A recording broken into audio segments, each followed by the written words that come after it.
173쪽에 6번의 기억을 좀 보십니다. 기억. 좀 어려운, 처음 보시는 내용일 텐데, 갑은 이러한 부동산을 소유하고 있습니다. 이때 갑은 채무자인데요. 채권자가 어딘가 있겠죠. 채권자가 여기에 이렇게 존재합니다. 그러면 이 채무자는 자신의 채무를 이행기에 자발적으로 이행해야 되죠. 그렇죠. 그런데 자발적으로 이행하지 않게 되면 채권자는 자신의 채권을 만족받기 위해서 채무자 재산에 대해서 강제집행 들어갈 겁니다. 강제집행하기 위해서는 뭐가 필요합니까? 강제집행할 수 있는 권리원천, 집행권한이 필요하다고 했죠. 집행권은 뭐라고 했습니까? 판결서. 그래서 판결서가 있어야지만 강제집행을 할 수가 있습니다. 이 판결서를 만들기 위해서 A는 법원에 소송을 제기합니다. 이 소송을 본안소송이라고 말씀을 드린 적이 있어요. 이 소가 제기가 되면 소가 제기된 시점부터 판결이 확정이 되기까지 이 채무자가 그 부동산을 누구에게, 다른 자에게 처분할 수가 있죠. 맞습니까?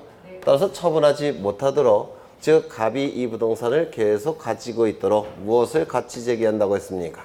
보전소송을 같이 제기한다라고 했습니다. 이 보전소송은 뭐가 있다고 했죠?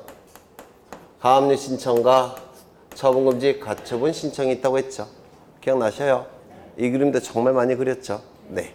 그러면 이 보전소송, 가압류 신청, 처분금지 가처분 신청이 있는데, 갑이 A가 가진 채권이 금전 채권일 때는 보전소송으로 무엇을 신청합니까? 가압류 신청. 금전 이외의 채권일 때는 보전소송으로 처분금지 가처분을 신청한다고 했죠. 이 보전소송은 법원에서 금방 결정이 된다고 했죠. 결정이 이루어지면 법원은 등기소에 처분 제한 등기를 촉탁하게 될 겁니다. 처분 제한 등기, 즉 가압류 가처분 등기를 법원이 촉탁하게 될 겁니다. 맞습니까?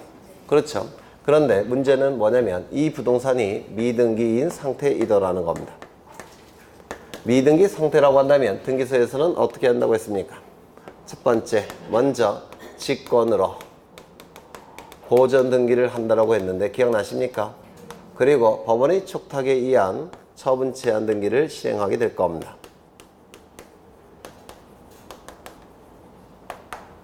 기억나실까요? 그렇죠.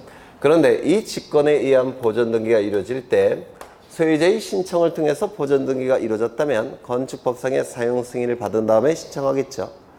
맞습니까? 보통 소유자가 신청할 때는. 근데 이게 등기관이 직권에 의해서 하기 때문에 사용 승인을 받지 못하는 경우도 있을 겁니다. 아직은 사용 승인이 안 난 경우도 있을 거예요. 이거 이해가 되십니까? 그래서 사용 승인이 나지 않았다면, 건축법상의 사용 승인이 나지 않았다면,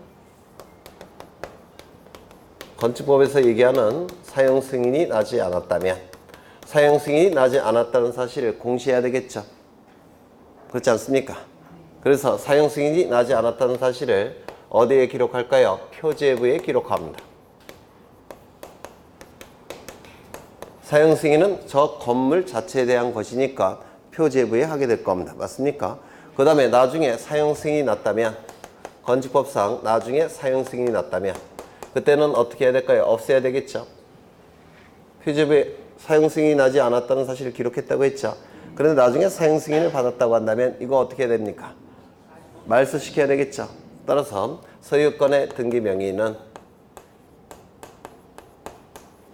표제부 등기니까 몇 월 이내에 1월 이내에 표제부 등기니까 단독 신청을 통해서 이거 말소시켜야 될 겁니다. 사용 승인이 나지 않았다는 사실을 말소시켜야 될 겁니다. 이거 이해가 되실까요? 네, 어려운 거 맞아요. 맞긴 맞는데 나왔으니까 일단. 그래서 이것도 표제부 등기니까 어떻게 이루어진다고요? 1월 이내에. 그래서 이 지문은 맞는 지문이에요. 건축법상 사용 승인을 받아야 할 건물임에도 사용 승인을 받지 못했다는 사실이 기록된 소유권 보존 등기가 된 후에 사용 승인이 이루어진 경우 그 건물 소유권의 등기 명의해야 할 그 사실에 관한 기록의 말소 등기는 표제부 내용을 표제부에서 말소 등기 이루어지니까 소유권의 등기 명의인이 몇 월 이내에 시작한다고요? 1월 이내에. 그렇죠. 그래서 네, 좀 어려운 지문 맞아요. 그 다음에 어디를 보실 거냐면 프린트 요거 보겠습니다. 요거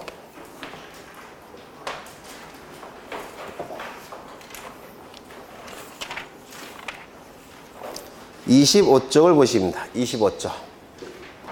이것도 출제가 굉장히 자주 이루어지는 부분이라서 전체적으로 한번 보는 게 좋을 것 같아요. 거기 보시면 26쪽의 6번 등기신청행위의 유효권 찾았습니까? 찾으셨죠? 갑과 을이 매매계약을 체결하고 소유권 이전 등기가 이루어지면 갑이 가진 소유권은 을의 소유권으로 변동이 이루어지게 될 겁니다. 이때 갑을 뭐라고 부릅니까? 등기의무자, 을을 등기권리자라고 부를 겁니다. 이때 등기의무자와 등기권리자가 등기소에 가서 등기를 공동으로 신청하겠죠. 이때 공동 신청행위가 유효해야지만 등기관은 등기를 실행해 줄 겁니다. 이때 등기 신청행위가 유효하기 위한 요건이 있을 텐데 이 요건은 세 가지가 있습니다. 첫 번째, 등기 신청이 능력을 갖춰야 됩니다. 두 번째, 등기 신청인이 진짜 의사를 통해서 등기를 신청해야 됩니다. 진의라고 부르죠. 세 번째, 등기 신청인의 신청행위가 일정한 방식을 갖춰야 됩니다. 이 등기 신청행위는 등기소라는 국가기관에게 요구하는 행위라서 공법상의 법률행위라고 불러요. 공법상의 법률행위는 대부분 증거가 남겨져야 되니까 일정한 방식을 요구합니다. 주로 출제가 되는 것은 능력과 관련된 부분이 출제되는데 능력은 우리 민법에서 세 가지 종류가 있죠. 권리능력, 의사능력, 행위능력 세 가지가 있을 겁니다. 거꾸로 보시면 먼저 행위능력, 이것도 요즘에 자주 출제가 되는데 등기가 이루어짐으로 인해서 권리를 상실하여 불이익이 발생한 자를 뭐라고 부릅니까? 등기의무자. 등기의무자는 불이익이 발생하고 있기 때문에 최소한 행위능력이 있는 자가 될 수가 있는 겁니다. 하지만 등기권리자는 등기가 이루어짐으로 인해서 권리를 취득하여 이익이 발생하는 자죠. 이익만 발생하는 자니까 이때 등기권리자는 행위능력이라는 게 필요가 없다라는 겁니다.